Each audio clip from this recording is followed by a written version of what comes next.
ಎಲ್ಲರಿಗೂ ನಮಸ್ಕಾರ. ಈ ದಿನ ನಾವು ಅರ್ಥಶಾಸ್ತ್ರದ ಮೊದಲ ಘಟಕ ಸಾಟಿ ಪದ್ಧತಿ ಹಾಗೂ ಹಣದ ಅರ್ಥ ಹಾಗೂ ಕಾರ್ಯಗಳ ಬಗ್ಗೆ ತಿಳಿದುಕೊಳ್ಳೋಣ. ಸ್ನೇಹಿತರೆ, ನಿಮಗೆಲ್ಲರಿಗೂ ಚಿರಪರಿಚಿತ ಇರೋ ಹಾಗೆ ಸರಕು ಹಾಗೂ ಸೇವೆಗಳನ್ನು ಕೊಳ್ಳೋದಕ್ಕೆ ನಾವು ಹಣವನ್ನು ಬಳಸ್ತೇವೆ. ಸೊ ಈ ಹಣವನ್ನು ಬಳಸೋದಕ್ಕಿಂತ ಮುಂಚೆ ಪ್ರಾಚೀನ ಕಾಲದಲ್ಲಿ ಜನರು ಈ ಸಾಟಿ ವಿನಿಮಯ ಪದ್ಧತಿಯನ್ನು ಅನುಸರಿಸ್ತಾ ಇದ್ರು.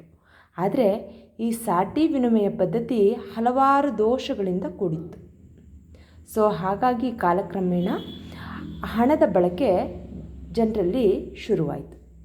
ಹಾಗಾದರೆ ಈ ಸಾಟಿ ವಿನಿಮಯ ಪದ್ಧತಿ ಹೊಂದಿದ್ದಂತಹ ದೋಷಗಳು ಯಾವುದ್ಯಾವುದು? ಮೊದಲನೆಯದು ದ್ವಿಸ್ವಾಮ್ಯತೆ, ಹೊಂದಾಣಿಕೆ ಇಲ್ಲದಿರುವಿಕೆ. ಅಂತ ಹೇಳಿದ್ರೆ ವ್ಯಕ್ತಿಯ ಬಯಕೆಗಳಲ್ಲಿ ಹೊಂದಾಣಿಕೆ ಇಲ್ಲದಿರುವುದು ಈ ಸಾಟಿ ವಿನಿಮಯ ಪದ್ಧತಿಯ ಪ್ರಮುಖವಾದ ನ್ಯೂನ್ಯತೆಯಾಗಿದೆ. ಅಂತ ಹೇಳಿದ್ರೆ ಫಾರ್ ಎಕ್ಸಾಂಪಲ್, ಒಬ್ಬ ವ್ಯಕ್ತಿ ರಾಗಿಯನ್ನು ಹೆಚ್ಚು ಬೆಳೆದಿದ್ದಾನೆ ಅಂತ ಅಂದ್ಕೊಳ್ಳಿ. ಆತ ರಾಗಿಯ ಬದಲು ಗೋಧಿಯನ್ನು ತಗೊಳ್ಳೋದಕ್ಕೆ ಬಯಸ್ತಾನೆ. ಆದರೆ ಗೋಧಿಯನ್ನು ಹೆಚ್ಚು ಬೆಳೆದಿರ್ತಕ್ಕಂತಹ ವ್ಯಕ್ತಿ ಅಕ್ಕಿಯನ್ನು ಹೆಚ್ಚು ತಗೊಳ್ಳೋದಕ್ಕೆ ಬಳಸ್ತಾನೆ.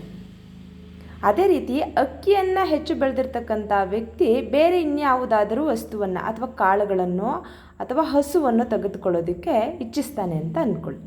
ಈಗ ವ್ಯಕ್ತಿಯ ಬಯಕೆಗಳಲ್ಲಿ ಹೊಂದಾಣಿಕೆ ಆಗ್ತಾ ಇದೆಯಾ? ಇಲ್ಲ. ರಾಗಿ ಬೆಳೆದಿರೋ ವ್ಯಕ್ತಿಗೆ ಗೋಧಿ ಸಿಗ್ತಾ ಇಲ್ಲ, ಗೋಧಿ ಬೆಳೆದಿರುವಂತಹ ವ್ಯಕ್ತಿಗೆ ತನಗೆ ಬೇಕಾದಂತಹ ಅಕ್ಕಿ ಸಿಗ್ತಾ ಇಲ್ಲ, ಅಕ್ಕಿ ಬೆಳೆದಿರ್ತಕ್ಕಂತಹ ವ್ಯಕ್ತಿಗೆ ತನಗೆ ಬೇಕಾದಂತಹ ಇನ್ಯಾವುದಾದ್ರೂ ವಸ್ತು ಸಿಗ್ತಾ ಇಲ್ಲ. ಇಲ್ಲಿ ವ್ಯಕ್ತಿಗಳ ಬಯಕೆಗಳು ಬೇರೆ ಬೇರೆಯಾಗಿದೆ. ಅಂದರೆ ಈ ವ್ಯಕ್ತಿಗಳ ಬಯಕೆಗಳಲ್ಲಿ ಹೊಂದಾಣಿಕೆ ಆಗ್ತಾ ಇಲ್ಲ. ಇದು ಸಾಟಿ ವಿನಿಮಯ ಪದ್ಧತಿಯ ಪ್ರಮುಖವಾದಂತಹ ನ್ಯೂನ್ಯತೆ. ಎರಡನೆಯದು ಮೌಲ್ಯದ ಅಳತೆಗೋಲಿನ ಅಭಾವ. ಕೆಲವು ಸರಕುಗಳ ಅವಿಭಾಜ್ಯತೆಯಿಂದಾಗಿ ವಿನಿಮಯ ದರವನ್ನು ನಿಗದಿಗೊಳಿಸೋದು ಕಷ್ಟಕರ. ಅಂತ ಹೇಳಿದ್ರೆ ಫಾರ್ ಎಕ್ಸಾಂಪಲ್, 1 kg ಟೊಮೆಟೊ ಹಣ್ಣಿನ ಬೆಲೆ 20 ರೂಪಾಯಿ ಇದೆ ಅಂತ ಅಂದ್ಕೊಳ್ಳಿ. ಅದೇ ರೀತಿ ಒಂದು ಜೊತೆ ಪಾದರಕ್ಷೆ ಅಥವಾ ಚಪ್ಪಲಿಯ ಬೆಲೆ 100 ರೂಪಾಯಿ ಇದೆ ಅಂತ ಅಂದ್ಕೊಳ್ಳಿ. ಈಗ 1 kg ಟೊಮೆಟೊ ಹಣ್ಣಿನ ಬೆಲೆ ಹಾಗೂ ಒಂದು ಜೊತೆ ಪಾದರಕ್ಷೆಯ ಬೆಲೆ ಎರಡು ಸಮನಾಗಿದೆಯಾ? ಇಲ್ಲ. ಅಂದರೆ ವಸ್ತುಗಳ ಮೌಲ್ಯವನ್ನು ಅಳತೆ ಮಾಡೋದಕ್ಕೆ ಈ ಸಾಟಿ ವಿನಿಮಯ ಪದ್ಧತಿಯ ಮೂಲಕ ಸಾಧ್ಯ ಆಗೋದಿಲ್ಲ. ಇದೇ ಮೌಲ್ಯದ ಅಳತೆಗೋಲಿನ ಅಭಾವ. ಮೂರನೆಯದು ಭವಿಷ್ಯತ್ನಲ್ಲಿನ ಪಾವತಿ ಸೌಲಭ್ಯದ ಅಭಾವ. ಅಂತಂದರೆ ಈ ಸಾಟಿ ವಿನಿಮಯ ಪದ್ಧತಿಯಲ್ಲಿ ಬಳಸುವಂತಹ ವಸ್ತುಗಳನ್ನು, ಸರಕು ಸೇವೆಗಳನ್ನು ತುಂಬ ದೀರ್ಘಕಾಲದವರೆಗೆ ನಾವು ಶೇಖರಿಸಿ ಇಟ್ಕೊಳ್ಳೋದಕ್ಕೆ ಸಾಧ್ಯ ಆಗಲ್ಲ. ಹಾಗೆ ಅವುಗಳ ಗುಣಮಟ್ಟದಲ್ಲೂ ಸಹ ವ್ಯತ್ಯಾಸಗಳು ಕಂಡುಬರುತ್ತೆ. ಸೊ ಹಾಗಾಗಿ ಭವಿಷ್ಯತ್ತಿನಲ್ಲಿ ಪಾವತಿ ಸೌಲಭ್ಯದ ಅಭಾವ ನಮಗೆ ಈ ಸಾಟಿ ಪದ್ಧತಿಯಲ್ಲಿ ಕಂಡುಬರುತ್ತೆ. ನಾಲ್ಕನೆಯದು ಮೌಲ್ಯ ಸಂಗ್ರಹಣೆಯ ಅಭಾವ. ಅಂತ ಹೇಳಿದ್ರೆ ಸಾಟಿ ಪದ್ಧತಿಯಲ್ಲಿ ಕೆಲವು ಸರಕುಗಳನ್ನು ದೀರ್ಘಕಾಲದವರೆಗೆ ಸಂಗ್ರಹಿಸಿ ಇಟ್ಕೊಳ್ಳೋದಕ್ಕೆ ಸಾಧ್ಯ ಇಲ್ಲ. ಫಾರ್ ಎಕ್ಸಾಂಪಲ್, ತರಕಾರಿ, ಹಣ್ಣು, ಸೊಪ್ಪು ಇವುಗಳು. ಈಗ ಒಬ್ಬ ವ್ಯಕ್ತಿ ಬೆಳೆದಿರ್ತಕ್ಕಂತಹ ತರಕಾರಿಗಳನ್ನು, ಹಣ್ಣುಗಳನ್ನು, ಸೊಪ್ಪುಗಳನ್ನು ಆತ ಎಷ್ಟು ಕಾಲದವರೆಗೆ ಸಂಗ್ರಹಿಸಿಟ್ಕೋಬೋದು? ಅವನು ಹಬ್ಬ ಅಂತಂದರೆ 1 ವಾರದವರೆಗೆ ಆತ ಸಂಗ್ರಹಿಸಿ ಇಟ್ಕೊಳ್ಬಹುದು. ಇನ್ನೂ ಹೆಚ್ಚು ಅಂತಂದರೆ 15 ದಿನಗಳವರೆಗೆ ಅವನು ಸಂಗ್ರಹಿಸಿ ಇಟ್ಕೋಬಹುದು. ಆದರೆ ಅನಂತರ ಅವುಗಳೆಲ್ಲ ಏನಾಗುತ್ತೆ? ಕೆಟ್ಟು ಹೋಗುತ್ತೆ, ಕೊಳೆತು ಹೋಗುತ್ತೆ. ಈ ಕೆಟ್ಟು ಹೋಗೋದ್ರಿಂದ, ಕೊಳೆತು ಹೋಗೋದ್ರಿಂದ ಅವುಗಳ ಮೌಲ್ಯ ಅಷ್ಟೇ ಇರುತ್ತಾ? ಇಲ್ಲ, ಅವುಗಳ ಮೌಲ್ಯ ಕುಸಿಯುತ್ತೆ. ಇದು ಈ ಸಾಟಿ ಪದ್ಧತಿಯ ಮತ್ತೊಂದು ನ್ಯೂನ್ಯತೆ. ಅಷ್ಟೇ ಅಲ್ಲ, ತುಂಬ ಭಾರ ಇರತಕ್ಕಂತಹ ವಸ್ತುಗಳನ್ನು ಒಂದು ಸ್ಥಳದಿಂದ ಮತ್ತೊಂದು ಸ್ಥಳಕ್ಕೆ ವರ್ಗಾಯಿಸೋದು ಕೂಡ ಸಾಧ್ಯತೆ ಇಲ್ಲ. ಹೀಗೆ ಈ ಸಾಟಿ ವಿನಿಮಯ ಪದ್ಧತಿಯು ಹಲವಾರು ನ್ಯೂನ್ಯತೆಗಳಿಂದ ಕೂಡಿದೆ. ಸೊ ಹಾಗಾಗಿ ಈ ಸಾಟಿ ವಿನಿಮಯ ಪದ್ಧತಿಯನ್ನು ಬಿಟ್ಟು ಜನರು ಹಣವನ್ನು ಬಳಸೋದಕ್ಕೆ ಶುರು ಮಾಡಿದ್ರು. ಹಾಗಾದರೆ ಹಣ ಅಂತ ಅಂದರೆ ಏನು? ನಿಮಗೆಲ್ರಿಗೂ ತಿಳಿದಿರೋ ಹಾಗೆ ಹಣ ಸರ್ವಸ್ವೀಕೃತ ವಿನಿಮಯ ಸಾಧನ ಆಗಿದೆ. ಸೊ ವ್ಯಾಪಾರ ವ್ಯವಹಾರಗಳಲ್ಲಿ ಇತರರಿಗೆ ಪಾವತಿಯನ್ನು ಮಾಡೋದಕ್ಕೆ ನಾವು ಹಣವನ್ನು ಬಳಸ್ತೇವೆ. ಹಾಗೂ ನಮಗೆ ಬೇಕಾದಂತಹ ಸರಕು ಹಾಗೂ ಸೇವೆಗಳನ್ನು ಕೊಂಡುಕೊಳ್ಳೋದಕ್ಕೆ ನಾವು ಅನುರೂಪವಾಗಿ ಹಣವನ್ನು ಬಳಸ್ತೇವೆ. ಹಾಗೆ ಬೇರೆ ಬೇರೆ ದೇಶದಲ್ಲಿ ಬೇರೆ ಬೇರೆ ರೀತಿಯ ಹಣವನ್ನು ಬಳಸ್ತಾರೆ. ಫಾರ್ ಎಕ್ಸಾಂಪಲ್ ಭಾರತದಲ್ಲಿ ರೂಪಾಯಿಯನ್ನು, ಅಮೇರಿಕಾದಲ್ಲಿ ಡಾಲರ್, ಜಪಾನ್ನಲ್ಲಿ ಯೆನ್, ಹೀಗೆ ಬೇರೆ ಬೇರೆ ರೀತಿಯ ಹಣವನ್ನು ಬೇರೆ ಬೇರೆ ದೇಶಗಳಲ್ಲಿ ಬಳಸ್ತಾರೆ. ಈ ಹಣದ ವ್ಯಾಖ್ಯೆಯನ್ನು ನೋಡೋದಕ್ಕೆ ನಾವು ಹೋದಾಗ ಅದರಲ್ಲಿ 2 ಭಾಗಗಳಾಗಿ ವಿಂಗಡಿಸ್ತಾರೆ. ಮೊದಲನೇದು ಸಂಪ್ರದಾಯ ವಿಧಾನ, ಎರಡನೆಯದು ಆಧುನಿಕ ವಿಧಾನ. ಈ ಸಂಪ್ರದಾಯ ವಿಧಾನದಲ್ಲಿ ಯಾವುದು ಸರ್ವಸ್ವೀಕೃತಿಯನ್ನು ಹೊಂದಿದೆಯೋ, ಯಾವುದರ ಮೌಲ್ಯವನ್ನು ಶೇಖರಣೆ ಮಾಡೋದಕ್ಕೆ ಸಾಧ್ಯ ಆಗುತ್ತೋ ಅದೇ ಹಣ ಅಂತ ಹೇಳಿದ್ದಾರೆ. ಇಲ್ಲಿ ಹಣವು 3 ರೀತಿಯ ಕಾರ್ಯಗಳನ್ನು ಮಾಡುತ್ತೆ. ಮೊದಲನೇದು ನಿಮಗೆ ಈಗಾಗಲೇ ತಿಳಿದಿರೋ ರೀತಿ ಹಣ ವಿನಿಮಯ ಮಾಧ್ಯಮವಾಗಿ ಕೆಲಸ ಮಾಡುತ್ತೆ ಮತ್ತು ಹಣದಿಂದ ಮೌಲ್ಯಮಾಪನವನ್ನು ಮಾಡೋದಕ್ಕೆ ಸಾಧ್ಯ ಆಗುತ್ತೆ. ಅದೇ ರೀತಿ ಹಣ ಮೌಲ್ಯ ಶೇಖರಣೆಯ ಕಾರ್ಯವನ್ನು ಸಹ ನಿರ್ವಹಿಸುತ್ತೆ. ಇನ್ನು ಆಧುನಿಕ ವಿಧಾನದಲ್ಲಿ ಚಿಕಾಗೋ ವಿಧಾನ ಅಂದರೆ ಚಿಕಾಗೋ ವಿಶ್ವವಿದ್ಯಾನಿಲಯದ ಅರ್ಥಶಾಸ್ತ್ರಜ್ಞರ ಗುಂಪಿಗೆ ಸೇರಿದಂತಹ ಮಿಲ್ಟನ್ ಫ್ರೀಡ್ಮನ್ ಎಂಬಂತಹ ಅರ್ಥಶಾಸ್ತ್ರಜ್ಞರು ಹಣವನ್ನು ಈ ರೀತಿ ವ್ಯಾಖ್ಯಾನ ನೀಡಿದ್ದಾರೆ. ಯಾವುದು ಕೊಳ್ಳುವ ಶಕ್ತಿಯನ್ನು ಹೊಂದಿದೆಯೋ ಅದೇ ಹಣ. ಇವಾಗ ಯಾವುದಾದ್ರೂ ಒಂದು ವಸ್ತುವನ್ನು ಕೊಂಡುಕೊಳ್ಳಬೇಕು ಅಂತ ಹೇಳಿದ್ರೆ ಅದು ಆ ಶಕ್ತಿಯನ್ನು ಹೊಂದಿರಬೇಕು. ಆ ಶಕ್ತಿ ಯಾವುದು? ಹಣ. ಅದನ್ನೇ ಅವರು ಯಾವುದು ಕೊಳ್ಳುವ ಶಕ್ತಿಯನ್ನು ಹೊಂದಿದೆಯೋ ಅದೇ ಹಣ ಅಂತೇಳಿ ಹಣಕ್ಕೆ ನಿರ್ದಿಷ್ಟವಾದಂತಹ ವ್ಯಾಖ್ಯೆಯನ್ನು ನೀಡಿದ್ದಾರೆ.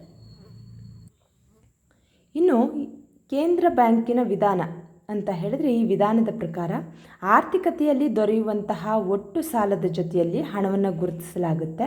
ಇದರ ಪ್ರಕಾರ ಯಾವುದೇ ಮಿತಿ ಇಲ್ಲದೆ ಸಾಲವು ಹಣಕ್ಕೆ ಬದಲಿಯಾಗಿರುತ್ತೆ. ಮುಂದಿನ ಭಾಗವಾಗಿ ಹಣದ ಕಾರ್ಯಗಳು. ಈ ಹಣದ ಕಾರ್ಯಗಳನ್ನು 3 ಭಾಗಗಳಾಗಿ ವಿಭಾಗಿಸ್ತಾರೆ. ಮೊದಲನೇದು ಪ್ರಧಾನ ಕಾರ್ಯಗಳು, ಉಪಕಾರ್ಯಗಳು ಹಾಗೂ ಅನಿಶ್ಚಿತ ಕಾರ್ಯಗಳು. ಈ ಪ್ರಧಾನ ಕಾರ್ಯಗಳಲ್ಲಿ 2 ಪ್ರಧಾನ ಕಾರ್ಯಗಳು ಬರುತ್ತೆ. ಮೊದಲನೇದು ವಿನಿಮಯ ಮಾಧ್ಯಮ. ನಿಮಗೆಲ್ರಿಗೂ ಈಗಾಗಲೇ ತಿಳಿದಿರೋ ರೀತಿ ಹಣವು ವಿನಿಮಯ ಮಾಧ್ಯಮವಾಗಿರೋದ್ರ ಮುಖಾಂತರ ಸಾಟಿ ವಿನಿಮಯ ಪದ್ಧತಿಯಲ್ಲಿನ ದ್ವಿಸಾಮ್ಯತೆಯ ಹೊಂದಾಣಿಕೆಯ ಅಭಾವವನ್ನು ಇದು ನೀಗುತ್ತೆ. ಇದರಿಂದ ಅನುಭೋಗಿಯು ಹಣವನ್ನು ವಿನಿಮಯ ಮಾಧ್ಯಮವಾಗಿ ಉಪಯೋಗಿಸೋದ್ರಿಂದ ಆತ ಯಾವುದೇ ಅಡ್ಡಿ ಆತಂಕಗಳಿಲ್ಲದೆ ತನಗಿಷ್ಟವಾದಂತಹ ಸರಕು ಹಾಗೂ ಸೇವೆಗಳನ್ನು ಕೊಂಡುಕೊಳ್ಳಬಹುದು. ಎರಡನೆಯದು ಮೌಲ್ಯಮಾಪನ. ಹಣವು ಸರಕು ಮತ್ತು ಸೇವೆಗಳ ಮೌಲ್ಯವನ್ನು ನಿಖರವಾಗಿ ಅಳೆಯುತ್ತೆ.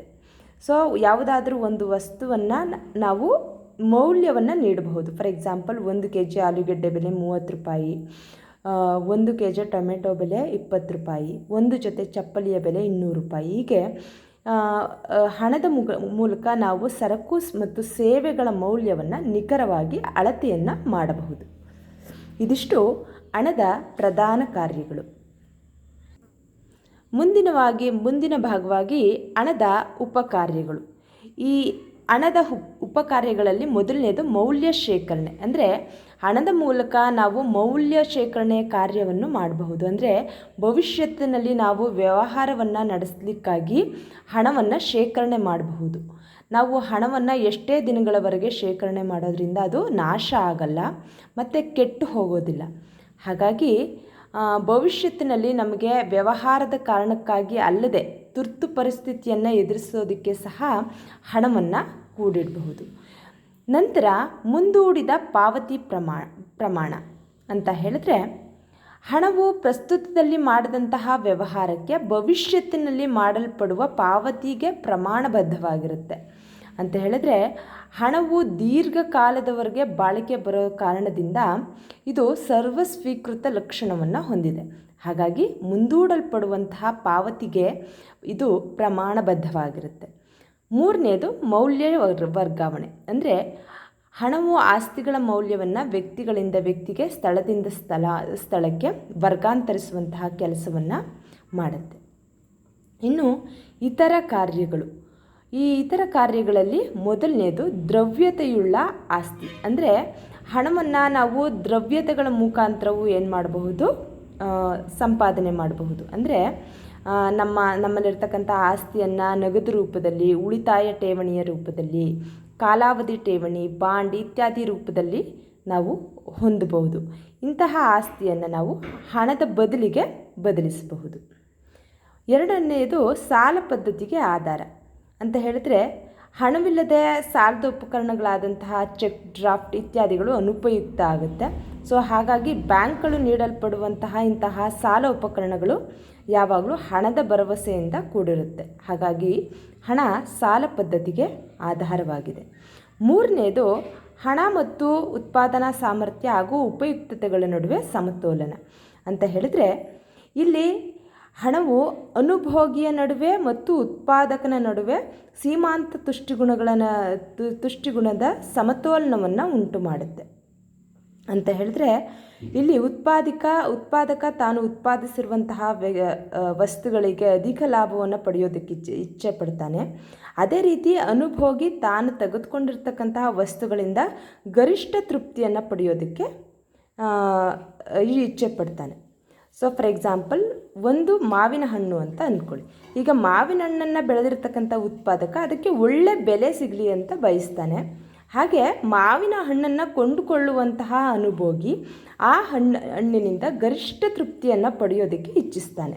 ಸೊ ಈ ಉತ್ಪಾದಕ ಹಾಗೂ ಅನುಭೋಗಿಯ ನಡುವೆ ಈ ಹಣ ಒಂದು ಸಂಪರ್ಕ ಸೇತುವೆಯಾಗಿ ಕೆಲಸ ಮಾಡಿ ಇವೆರಡರ ನಡುವೆ ಸಮತೋಲನವನ್ನು ಕಾಪಾಡಿಕೊಳ್ಳುತ್ತೆ. ನೆಕ್ಸ್ಟು ರಾಷ್ಟ್ರೀಯ ಆದಾಯದ ವಿತರಣೆ. ಅಂದರೆ ರಾಷ್ಟ್ರೀಯ ಆದಾಯವು ಗೇಣಿ, ವೇತನ, ಲಾಭಗಳ ರೂಪದಲ್ಲಿ ಹಣದ ಮೂಲಕ ವ್ಯಕ್ತ ಆಗುತ್ತೆ. ಈ ರೀತಿ ಹಣವು ಪ್ರಧಾನ, ಉಪ ಹಾಗೂ ಇತರ ಕಾರ್ಯಗಳನ್ನು ನಿರ್ವಹಿಸುತ್ತೆ.